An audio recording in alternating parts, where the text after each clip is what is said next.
You guys are consummate professionals, so I have no doubt. And this is a debut for both of us, right? Yeah. Well, let's get into it. We'll talk about it now. Okay. Ready? Okay. Welcome to the worst of the best podcast. You wanted the best. Well, they didn't freaking make it! So here's what you get. From Canada, Ryan and Ruben.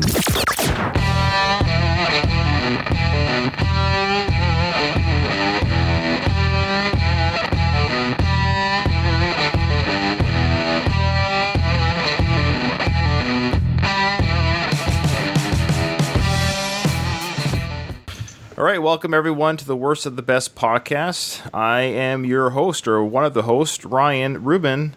Boy, this sounds like an ongoing theme of my podcast, but Ruben isn't here today. He gave full permission and blessing, though, that I got some guest hosts with me today for this show. As with all things in life, especially with the Christmas season upon us, he's very busy with his business and his family activities, and we're 3 hours apart, which just makes recordings difficult for his timings and my timings of life. But with me, I have a very good, I would say, friends. The brothers that I haven't met in real life from other mothers, but people that I've podcasted with on my other Rocky Series podcast. So you listeners who listen to this podcast know these voices very well. But if you're only a Worst of the Best podcast listener, I have with me Doug from the Rocky Minute podcast and Craig from the Slycast podcast. Why don't you guys go ahead and introduce yourself? My name is Doug. I'm one of the hosts of the Rocky Minute, where we go through the Rocky movies. We analyze 1 minute of movie footage at a time. It's very daunting, but, it's very rewarding and fun. And I've had both of these fine gentlemen guest hosts on my show as well. Yeah, and I'm Craig from the Slycast, and what we do is we are chronologically traveling through Stallone's filmography from his very first movie to his very current movie. We're taking our time getting there. It's been a great experience, and it's how I met these two gentlemen. So, been a really rewarding podcasting experience. Awesome. Well, guys, I'm really excited that you're on the show today. Without further ado, like we do on this podcast, we're going to get right into it. The topic today is Robert De Niro films, his top grossing films. This guy has been in a lot of movies. What's your general feeling about him as an overall actor? I like him for the most part. I think he's pretty versatile. I'm not crazy about his comedy stuff, although, some of it's good. I think he's a real versatile actor. In real life, I think he's a little strange. I've seen him in interviews where he's just, I don't know, just a bore. But but on screen playing a character, I think he's a fine actor, really fine actor. Yeah, it's hard to not be aware of what an important actor De Niro is when you're around our age. He's become a little bit of a joke in the last 20 years, which is crazy to say. But if you look at his early body of work, he's considered one of the finest American actors that we've had, and, rightfully so. I do agree with Doug that I think his versatility is pretty remarkable, and also his commitment to parts. I guess it's that method. Craig, we lost Craig. Craig, you back? Is it? He's frozen. Look at that face. Well, I don't want to say it's my internet if we're seeing each other, Doug. I don't want to point the finger at Craig, but whose internet is this? It's got to be his, right? Man down, Craig. Oh man, he'll just have to rejoin. I don't know how it works. We'll get him back in. Yeah, he's going to reboot, he said. So we'll just continue. It's all good. I didn't hear the end of his De Niro spiel. He was just saying that the same thing, that the last 20 years he's kind of gone weird. All right. He's an interesting character because I've never gone out of my way to see a De Niro film because he's in it. Mm-hmm. If that makes sense. There are other actors that I do that for. Obviously, Stallone, Kurt Russell comes to mind, or a Quentin Tarantino film. There's certain directors and actors that I specifically go see regardless of who else is in the film. It just so happens that De Niro has been in so many films that I've seen those films as well, and we'll talk about some of those films, of course. There's very few films I don't think I've ever gone to watch because he's in it. The thing about him is he's done so many different types of films, from mob movies, which I think he's most known for, to like rom-coms. And I'm not going to seek out a De Niro film like The Intern. That subject matter doesn't interest me. But if you tell me De Niro's going to be in a mob movie, De Niro's going to be in a military style movie like Men of Honor, I'll watch that because I think he's such a great actor, and especially the mob movies. I mean, that goes without saying. He's going to nail those roles because that's what he's most known for, I think. Did you watch The Irishman yet? Not yet, man. I've the 3 or what is it? 3.5 or 2.5? Yeah, it's like 3 hours and 40 minutes almost. It's going to have to be broken up into segments because I can't sit and watch a 3.5 hour movie in one sitting.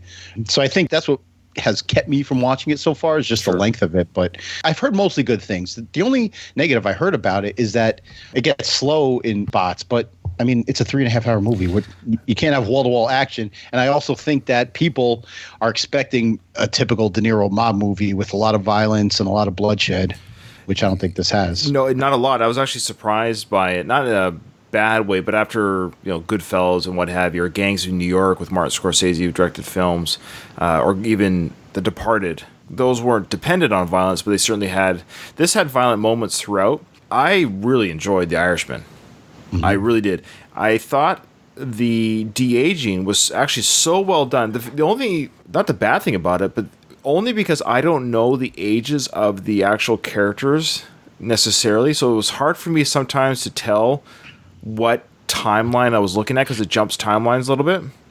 So I had a hard time, like, what timeline is this necessarily? But the de-aging was actually so good that I forgot how old De Niro was, or is, if that makes sense. It looked like a lot of, like, between 85, 95 De Niro.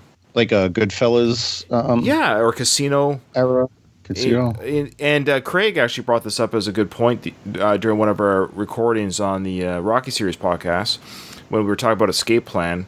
He mentioned that one of his fears, or one of the things that he was going to look for in The Irishman with the de-aging, was to see if they still moved like older men, even though their faces are younger. And that did happen, but it's not a criticism, it's just a reality that we age. That's kind of how I looked at it. The de-aging on the faces really worked.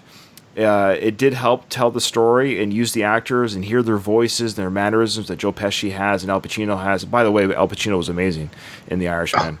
There were some scenes where it's like, okay, that's a 75-year-old man walking, yeah, but whatever. Well, outside the grocery store when he confronts the grocery store owner, yes, that was probably the most egregious. It was weird because he's probably supposed to be playing like my age, a 45-year-old father. Obviously, I don't move that way. So I don't know why they didn't just use a stunt double from behind. It was a panned-out shot, too. It looked like it was a little above, too, didn't it? Of all the money they spent, do you think they could have just gotten a body double, or even just, they superimposed the face anyways? But it was a faraway shot of him beating the crap out of somebody. Why didn't they just... Anyways, but those are small details. Like, we're looking for a perfect film, and I think The Irishman, I love a documentary type film. I love mafia type stuff. I love the history stuff. All those things I enjoy. So for me as a viewer, and I did watch it in 5 different sittings, which I don't care about. I just watched it like a miniseries, and it was a great story. I really, really enjoyed it. When I saw that they had teamed up to make this, I actually went out and got the book and read the book. So I was kind of aware of Frank Sheeran's story. So going in, I kind of knew all the beats it was going to hit. It didn't affect my enjoyment, though. I mean, you're watching that movie to see Scorsese do what Scorsese does, right, and to see De Niro under Scorsese's direction, the return of Joe Pesci, which was just amazing to watch, and what a gift he gave us. And like you said, Pacino, I mean, I can't understand anybody who says Pacino didn't deliver in this movie. It's one of my favorite Pacino performances of all time. I watched it in one sitting, me and my wife. I look forward to watching again, and I think the de-aging, there were a handful of times where it was distracting, and I think that was more a result, Ryan, of how they did it. I know we've talked about Captain Marvel here, and I know you haven't seen it yet until they give Brie Larson the personality filter. Yes, please. But for that movie, they de-aged Sam Jackson. And I think the normal de-aging technology in movies requires you to wear stuff. And De Niro said, I'm not doing that. So the special effects team had to find another way to sort of map De Niro's face. And it was all just dots. And so they used all that for reference for lighting and stuff. So I think anytime the technology reveals itself, it was more the effects people trying to figure out how to make a shot work because they didn't have the normal tools that they had for like a Sam Jackson. But I think that technology is really promising. I hope it doesn't become like a thing where like it's constantly being used. But I think for a movie like this, it was essential because you couldn't really go back and forth with different actors playing them at different times. So I think this technology is a good solution for that.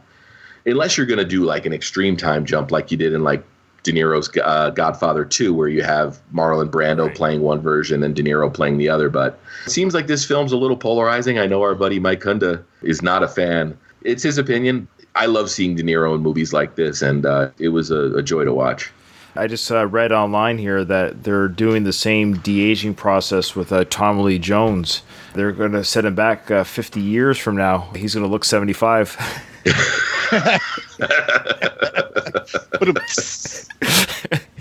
These are the top grossing films, because I realize the Joker is not included in this list, and I don't know if that would necessarily count. It's not really a Robert De Niro vehicle. He is an actor in the film. He's second billed in the film. We have listeners probably listening to this episode who are strictly Robert De Niro fans. The Worst of the Best is a unique podcast because we'll get a lot of bumps from different topics depending on the fandom of certain actors and celebrities or bands that we cover. I would suspect some Robert De Niro listeners are listening to this episode. They might want to hear our thoughts on The Joker. Have you guys seen The Joker? Nope. Oh, okay. Well, The Joker is a must-see. I will say that. I really do think it's a good film. I mean, I love the film. In fact, my DVD order is already in for the Blu-ray 4K. I will say De Niro's performance in it was really good. He played kind of a mixture between Johnny Carson and Jerry Lee Lewis type talk show host, mixed with David Letterman. So that was his character. Jerry Lee Lewis? Did I say it wrong? Who am I thinking of? Well, you just did a mashup between... Oh, the sad clown dude. Yeah, that was Jerry Lewis. Jerry Lewis, my fault. Yeah, Jerry Lee Lewis was the piano player, right? Jerry Lee married a 13-year-old. Yeah, that's right. His cousin or something. His 13-year-old cousin, yeah. Right. It was his second cousin. Oh, that's okay then. Then it's okay. Wait, are we worried about the incest or the age? Which one is? I just finished reading a book. It's about rock stars that behave badly, and one of the chapters was devoted to Jerry Lee Lewis. And in addition to marrying his 13-year-old second cousin, he probably murdered 2 of his wives. Oh, wow. Oh, my God.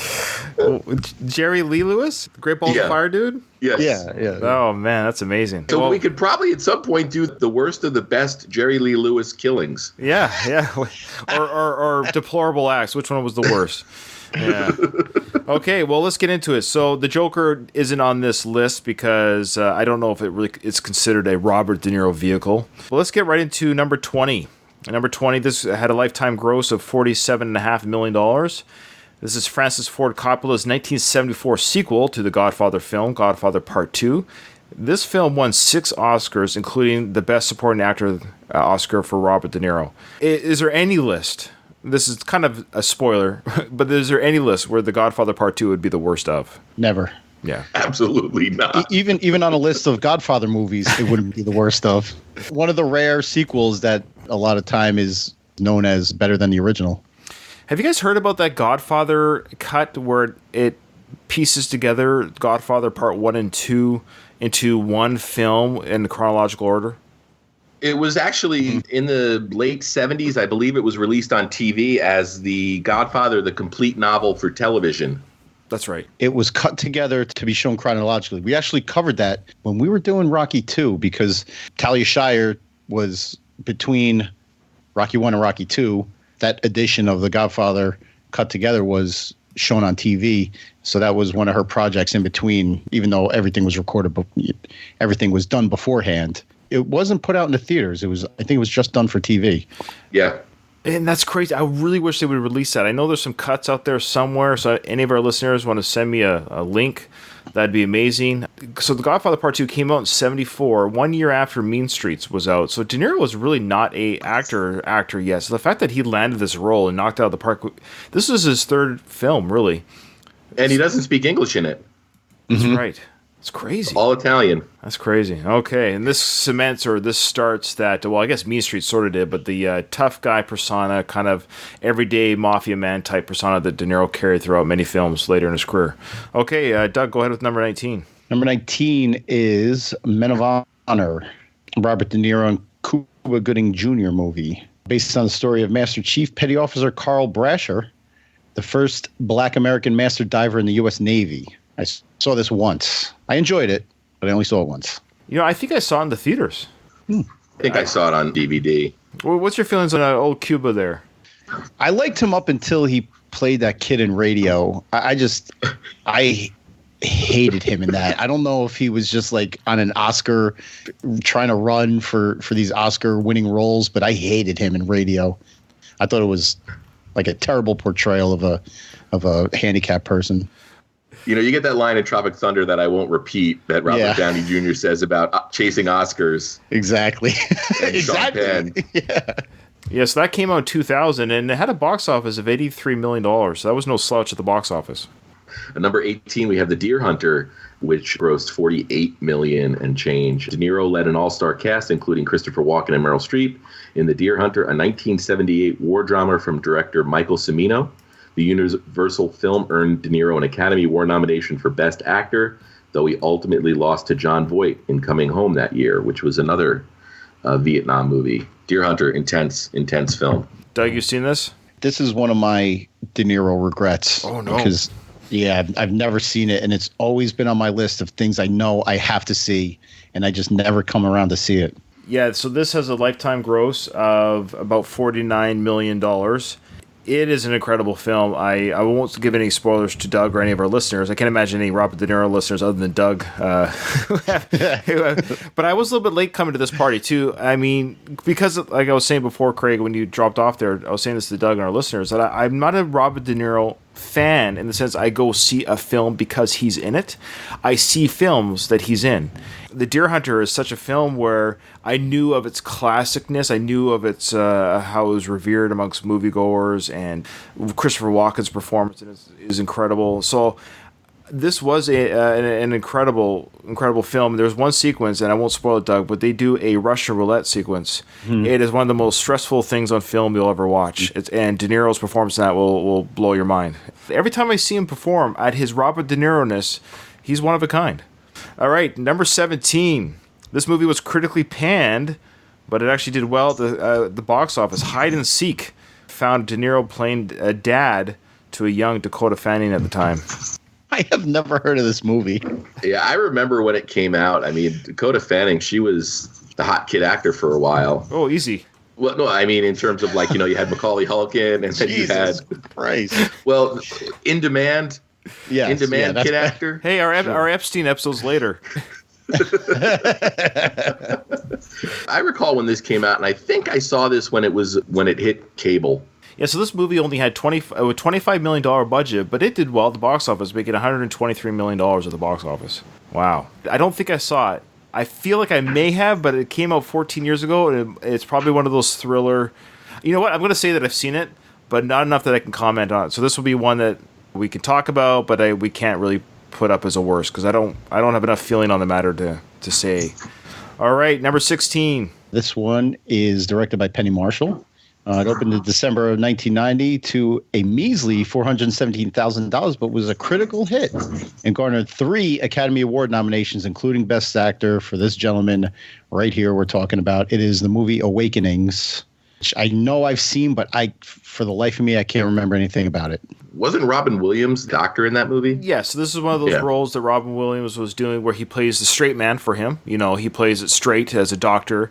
He probably has some very Robin Williams moments in it, but this is where De Niro is coming out of a catatonic type state, and Robin Williams he discovers a certain stimuli that will reach beyond the patient's respective states, and Robert De Niro is one of those people that comes out of that, comes out of his state and awakens to the world around him. I did see this movie when it came out, so I would have been, my late teens when I watched it, so I did appreciate it when it came out. It's when I was becoming an older, young person, like I could watch movies that aren't just action fare or silly comedies, and this is one of those first films where I could appreciate the drama and the storytelling, and I kind of have a soft spot for it. Again, I didn't know De Niro the way I know him now, so when I saw this movie, I was probably seeing it because of Robin Williams. Like, I knew Robin Williams from Mork and Mindy, so I followed his career more than I followed De Niro's at this point in my life. I enjoyed this movie. It's a movie I probably haven't seen since it came out. If you have time and you're able to find it, Howard Stern, at the time, he had a show on WOR, which Doug will know, Channel 9, okay. The Howard Stern Show. And he was up in arms about De Niro's performance and said that anybody could do it. So he did a parody of it called A Waking Up. If you could find it via Google, it's pretty funny. All right. That's awesome. Thank you for that. That's awesome. Yes. Okay. Number 15, we have the Kevin Bacon, Brad Pitt, Dustin Hoffman, and Minnie Driver joining De Niro for Sleepers, a 1996 revenge thriller from director Barry Levinson. Yeah, Barry Levinson. Kind of a funny director, that guy. He's done films that I really enjoy and done films that are really terrible. This movie actually made it, but it's $166 million. So it was a box office hit. It only cost $44 million, so it almost tripled its budget. Look at the cast, though. You got Kevin Bacon, De Niro, Dustin Hoffman, Jason Patric, and Brad Pitt. 1995. I kind of have a soft spot for those 90s films. I don't know why, but I really enjoyed the boom of the DVD boom era of the 90s. And this was a movie that I saw on DVD. I genuinely like this film. It deals with a tough subject matter about priests molesting boys, is my understanding. This was before it was mainstream, the whole Catholic priests, touching boys thing. This was one that stuck with me. Once in a while, these movies come along that are like tackle such a disturbing subject matter that you really can't go back to it too often because it just affects you and depresses you. And this is one of those movies for me. It was good in its own right, but it stuck with me, and I never really had the desire to go back to it because. Yeah, there's certain films that you see once to appreciate the journey and the storytelling, but yeah, it's not the feel-good movie of the year. Yep, agreed. Not at all. Number 14. This is timely. New Year's Eve. Now, De Niro didn't play a big role in this. It was kind of a ensemble cast picture. It's one of those Gary Marshall films. He did one for Valentine's Day as well. He was acting opposite Hal Berry as a sick man hoping to watch the ball drop, not his. Isn't the E a hard E? Hallie? Is it Halle Berry? Halle Berry? Halle? That's what I thought, unless I've been saying it wrong for 20 years. Oh, man, I could have been saying it wrong. I don't know if we should even include this in the list, but it did well. I guess it must be included. Okay, roger that. So, New Year's Eve. Did anyone see this movie? No. I think I've seen it in various watching it 20-minute chunks on HBO. Right. This was a time in De Niro's career, 2011, where he's kind of popping up in these kind of lighthearted or comedy-type films. This has a huge ensemble cast. It's ridiculous. Everyone from Seth Meyers to John Bon Jovi. Do you remember the trend, though, around this time where, like, Gary Marshall was making movies just based? There's Mother's Day, there's Valentine's Day, I think. It got so out of hand. It's ridiculous. Absolutely ridiculous. Gary Marshall, the brother, is he not, of Penny Marshall, who directed Awakenings? Yeah. Yeah, there's Mother's Day, New Year's Eve, Valentine's Day. Those are his three there. Oh, he's done some terrible movies. He also, co-created Happy Days? Yeah, I think so, yeah. Yeah. Oh, boy. The Good Shepherd. Guess that's me, unless you want to skip over New Year's Eve and do this one. No, we just talked about it. It's over. We're done. All right. De Niro directed this one, The Good Shepherd. It stars Matt Damon and Angelina Jolie. CIA film received mixed reviews, and despite a Prime Award season release from Universal, was Oscar nominated only once for art direction. Also had Joe Pesci came out of retirement. Pesci. Yeah, did they age Pesci in this one? Yeah, if I remember, the big glasses, and he was playing an older character. I never went to see this one. I believe I watched it. I know I did. I will say that probably a well-made film, but not very memorable. Mm-hmm. I saw it in theaters, and it was, there was that trend around that time where they were making all of those kinds of movies. I think George Clooney made Syriana. Ugh. There were a couple of those political intrigue movies. Yeah, this is where the politics of the actors can kind of get mixed up in the films. Like we talk about George Clooney and Syriana, where actors pretend like they have anything worthwhile to say regarding world politics, or we sometimes criticize them for their political stances, but at the same time, they're able to get into doors that we can't get into. At the same time, this was post 9/11 type stuff. I wonder if this movie would have been made had 9/11 not happened. Who knows? Yeah. All right, number 12. With a lifetime gross of $67 million, we have De Niro reteaming with his Godfather Part 2 co-star Al Pacino for Michael Mann's 1995 crime drama Heat. The critically acclaimed film has been named among IMDb's 250 greatest films of all time. Yeah. It's number 120 out of 250 and ranked number 5 on its list of the 100 best crime movies of all time. Also one of Val Kilmer's best performances that isn't Tombstone. Agreed. Or Willow. I was surprised this wasn't ranked higher. It didn't bring in more at the box office. I mean, well, it made for adjustment. I think it made 188 million. It was a big deal when it came out because you had De Niro and Pacino sharing the screen. Yeah, because they were in The Godfather Part 2, but they never shared a scene together. Obviously. Yeah. I mean, they shared the screen for the first time ever, and I remember it being a big deal. Yeah. At the time. Yeah, this was the scene where they're at the coffee table or whatever, the cafe, sitting across from each other, and that was a big moment. That was kind of like the Stallone-Schwarzenegger meeting of the two biggest drama actors. They had that same kind of rival. Pacino and De Niro were the two major mafia or Italian actors. This was 24 years ago, if you can believe it. Oh boy. You know, the mutual respect between lawman and criminal was, I don't think I've ever seen anything like that on film before. You know, at least the way these guys did it was incredible. Yeah, and of course that big shootout at the end with oh man. Yeah. The whole time you're wondering like what would happen if it came to blows. Like, would he do it? Would he not do it? Yep. Good film. And that big shootout was based in part on a real life LA bank robbery. Oh, the one in the middle of the street, Yeah, the North Hollywood shootout. That is an amazing story. And this was actually a very huge popular movie when it came out. I'm actually kind of surprised by it, but again, we have a reuniting of sorts with Marlon Brando and Robert De Niro in the 2001 movie The Score, because it marked Brando's final film role. De Niro and him both won Oscars portraying the same character, which is interesting in the Godfather franchise, but now they're sharing the screen for the first time. The Score opened at number 2 at the box office. It was just behind Reese Witherspoon's Legally Blonde. So this was a very successful movie financially at the time. And I didn't see this in the theaters. I did see this on video. Directed by the voice of Yoda. And Frank Oz. And Miss Piggy. Yeah.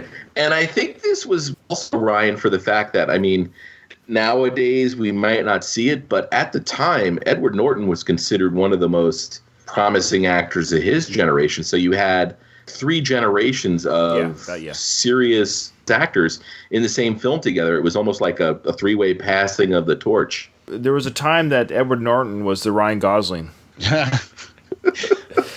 Now Ed Norton's turned into Ed Burns. Oh God, I haven't thought about Ed Burns in probably a decade. Wow. When this was coming out, I thought it was going to be something huge, and I tried convincing myself after seeing it the first time what a great movie it was, and I watched it a second time, and I was like, is it though?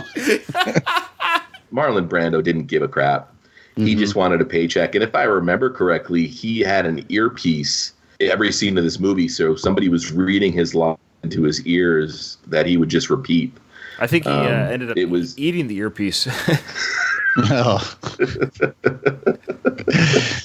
he thought it was a Reese's Pieces. No, it's a Erie Pieces, not a Reese's Pieces. Oh my God. Oh man, that's all I could take. I'll see you fellas later. Are we going to The Untouchables now? Yeah.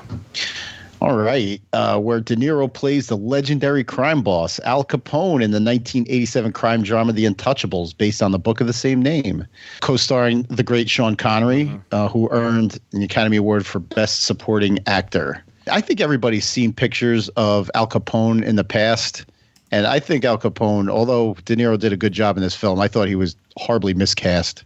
Ooh. I see more Robert De Niro than anything closely resembling what we know as Al Capone. Did you like the film? Yes, I like the film a lot. I remember enjoying this film. I'm a big Brian De Palma fan. I think he always makes interesting films, if nothing else. Right. My biggest takeaway from this, though, is I believe it's in the film Trainspotting. They have a whole conversation about how Sean Connery didn't deserve the Oscar for this, and it was pretty much just a lifetime achievement Oscar. Based on all the work he had done prior to it. It's a pretty funny scene in that movie. And that might be true, and I don't mind that people do that to recognize somebody's work. That actually happened, speaking of kind of the De Niro connection and The Irishman, that happened with Martin Scorsese's in The Departed. Scorsese has been robbed many times with greater films, i.e. Goodfellas in 1990. Giving him the film for The Departed, I think it was their way of saying, you know what, Screw it. Here's your Oscar for Best Director. You have it on your mantle. Let's move on. Same thing with The Revenant for Leo. Yep. That wasn't his best film. No.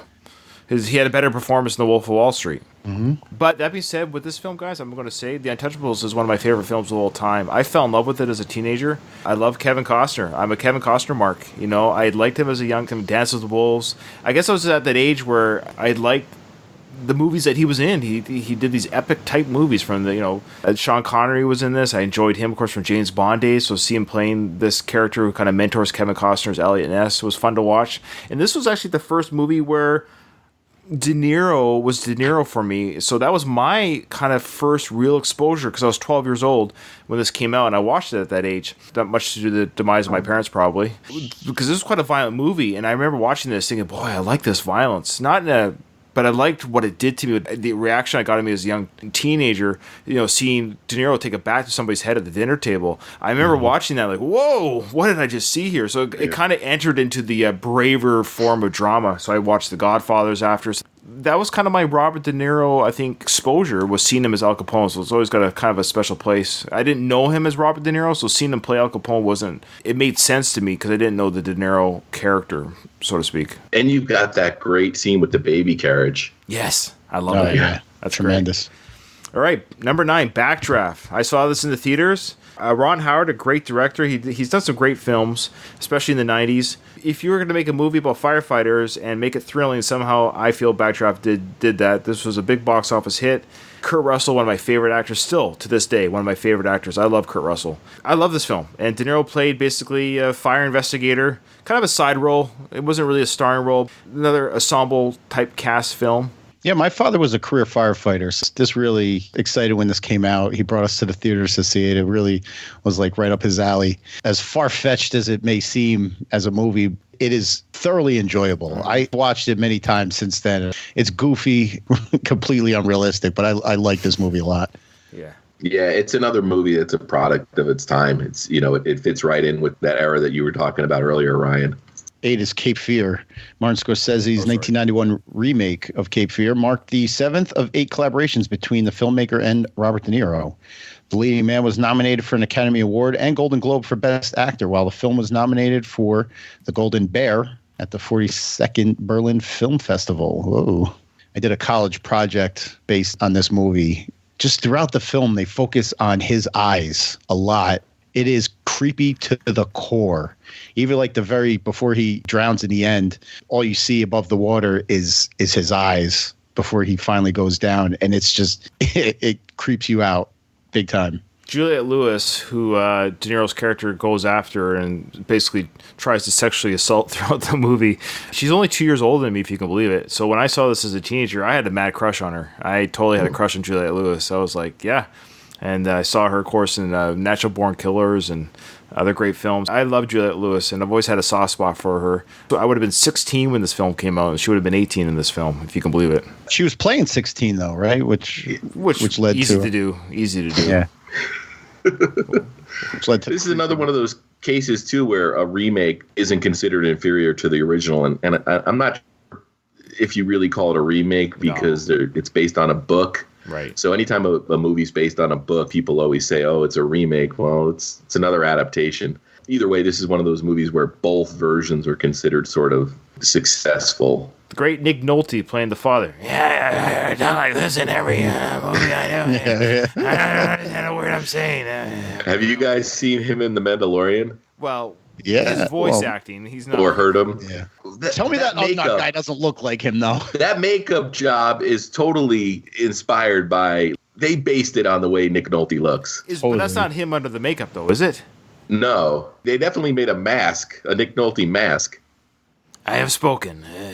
All right. I love Nick Nolte. I've seen a lot of his films. I enjoy him, but I watch him with captions on because I don't understand a word he's saying. 7. Is it my turn? Yep. Okay. Nope, my turn. Jeepers. I got lost. Go ahead. Bradley Cooper and De Niro together before they were in Silver Linings Playbook. It's a nail-biter directed by Neil Berger, and it took home the award for Best Thriller at the 2011 Scream Awards. And this is a movie where, like, Bradley Cooper, he gets like a pill. It's one of those plays on, we only use 10% of our brains, and this pill allows him to use all of it. And since turned it into a TV show, but like he goes on to become eventually a pretty high-ranking politician. Yeah. I never saw the TV show. It got canceled after one season, though.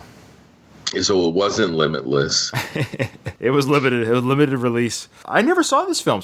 This came out in 2011, and I wasn't a big Bradley Cooper fan at the time. He's kind of like a young, handsome De Niro to me in that I don't mind Cooper. I just don't go see movies because he's in it. So you got two actors in this film, De Niro and Cooper, both actors that I don't mind watching, but I don't go out of my way to go watch. I'm not a big fan of the movies where narcotics or chemical something or another makes people do things that are kind of, in a way, superhero-ish. I understand, but it's just like, okay, so he can jump far, run fast, or be a little bit stronger because of a drug. I think Scarlett Johansson did that for one of her movies as well, Lucy or something like that. Or Angelina Jolie did it for Salt. I don't know. It's kind of a boring premise. I'd rather he was just a mutant. I'd rather he was just a mutant, if that makes sense, than just a human with a chemical that will run out or maybe not run out. But that's why I never saw it. It never appealed to me. But his character starts the movie as somebody who's underachieved his entire life. Getting these new abilities, sort of, it's an important part of the sort of overall character arc. Okay. I vividly remember the commercials for this, but I never took the time out to go see it. All right. Because I didn't care. All right. Yeah, I think Doug and I are on the same page. Simpatico there. Number 6, Analyze This. This opened at $18 million. De Niro got a Golden Globe nomination. That was that kind of play on his mafia persona that he has in movies. Is this pre-Sopranos? It was, and that was the big thing about when The Sopranos came out. I was like, wait, this is Analyze This. Yeah, so for our listeners who don't know The Sopranos or the Analyze This concept, he's a tough guy, mob guy who's getting therapy. And therapy, as you know, is a sign of weakness for men, especially a mob guy to have. So that's the play on this, I presume. Love this movie. I absolutely adore this movie. Every time it's on, I watch it. What a gem, directed by Harold Ramis, and Billy Crystal's great in it. Yeah. And De Niro, to see him sort of parody that character he had played in like Goodfellas and Casino, it was really funny. I said earlier, too, that I don't like so much De Niro's tries at comedy. This is one of the exceptions. I thought him and Billy Crystal really bounced off each other well in this film. I thought it was entertaining. I thought it was funny, even though like it's more of a Billy Crystal movie and you focus more on his comedy than De Niro's. But again, to piggyback off of what you said, Craig, seeing him kind of goof at the characters, the type of character that he's so known for, was like a refreshing change. Agreed. Well said, both of you. I agree. I enjoyed it too. Watched it and enjoyed it. I don't know if I saw the sequel, though. Don't. Okay, roger that. Silver Linings Playbook. De Niro teamed with Cooper for 2012 Silver Linings Playbook, playing the father to Bradley Cooper, his mentally ill son. Jackie Weaver starred as De Niro's wife in the film, while Jennifer Lawrence won an Academy Award for her portrayal of Cooper's love interest. The film became a critical and commercial darling, premiering at the Toronto International Film Festival and going on to win a slew of awards. But our man De Niro here was nominated in the supporting actor category for both the Academy Awards and the Screen Actors Guild Awards. I really enjoy this movie, based on a book. Sadly, I have a podcast that I've neglected called Big Screen Book Club, where every episode we look at a book and then a movie that was based on that book. And I think the last episode, me and my brother broke down the Silver Linings Playbook. Yes, you did. So I'm kind of partial to this one. I really enjoy it. I think it's a slice of Philadelphia life, which is kind of cool too. Yeah, this was a one-time viewing for me. I thought it was a fine film. I have nothing, negative to say about it. Just not memorable enough to warrant a second watching. It's directed by a director that I do enjoy. I just never saw it, and that's David O. Russell. I've enjoyed some of his films. Great. One of my favorite movies of all time, I Heart Huckabees. Yes. So the next film is the animated film called Shark Tale. This is where De Niro tried his hand or voice at the kid-friendly fare, the DreamWorks film 2004. De Niro voiced the crime lord Great White Shark. It also had Will Smith, Angelina Jolie, Martin Scorsese did the voice acting, Jack Black was in it, Renee Zellweger. So this movie was a big hit too, by the way. And this was a time in 2004 when DreamWorks animation films where you could release anything that was animated to some degree and it made money at the box office. And Shark Tale did prove that by making money, doing well at the box office. I couldn't believe that this grossed that much money. It did, yeah. I mean, even in the DreamWorks catalog, this has to be among the bottom. When you got things like Shrek It was a budget of $75 million, and it grossed $368 million. Wow. I have kids, and I never saw this movie. Yeah, it's crazy, eh? Who wants to handle the last filmology there? The last entry is the trio of films that were started with Meet the Parents. So we have Meet the Parents, Meet the Fockers, and then Little Fockers. Did it reestablish De Niro, kind of? The first one certainly did. And the reason why I'm kind of putting these all together, I hope this isn't anyone's worst pick, is just because it's really just one big story. We can, for poops and giggles, pick the worst of the three. But Little Fockers. Yeah, okay, well, there you go. I agree. As is often the case in most trilogies, the third one was the worst one. Meet the Parents was a great movie. I love that movie. De Niro played a great job of kind of playing that tough guy's father-in-law to be, again, he's playing to his screen persona of being that tough guy. Which I think benefited him. Yes. Playing a straight man to Ben Stiller's goofy guy, I think really benefited De Niro in this. The sequel, Meet the Fockers, it was funny enough because it played on the word Fockers, of course, because that was the big punchline in the first film. Barbra Streisand and Dustin Hoffman, they were great. It was fun to see Dustin Hoffman play a fun character again. He's so little. You really get a feeling for how small he is in that movie. That's fair. That movie was huge. Yeah. The sequel, $500 million. I actually prefer that to Meet the Parents. Meet the Parents, for me, it's a funny movie, but there's a point in that movie where you just start to feel bad for the Ben Stiller character. It's almost you're watching a snuff film or something where it's just how much worse can it get for this guy? And yeah, that's good. I kind of feel like Meet the Fockers kind of tempered that a little bit, where he still has a bad time. It's not as cruel. Damaging. Yeah, and Barbra Streisand and Dustin Hoffman were great additions to that cinematic universe. But I just yeah, that's funny. That's funny. The Fockers cinematic universe. The Fockers FCU too. This barely touches how many films De Niro's been in. Of course, as is the case with our podcast, the worst of the best, we don't pick the best. I mean, these are the top grossing, kind of the biggest box office draws that De Niro has been in one way, shape, form, or another. But he has been in tons of movies. You just go to his Wikipedia page. He has enough of a career where you would have a healthy podcast reviewing his films. You could do it for years. So this is just glancing or glossing over his career and over the best of his box office. So I'll pick my worst from his top grossing films of all time. And the criteria that I picked is, of all the films, if you put them all in front of me and I had to watch them all over again, which film would I freely say no to? One film, and that would be Shark Tale. I'm not a fan of these animation films. I'm really not. And I'm especially not a fan of animal movies. I've never really enjoyed animals as talking characters.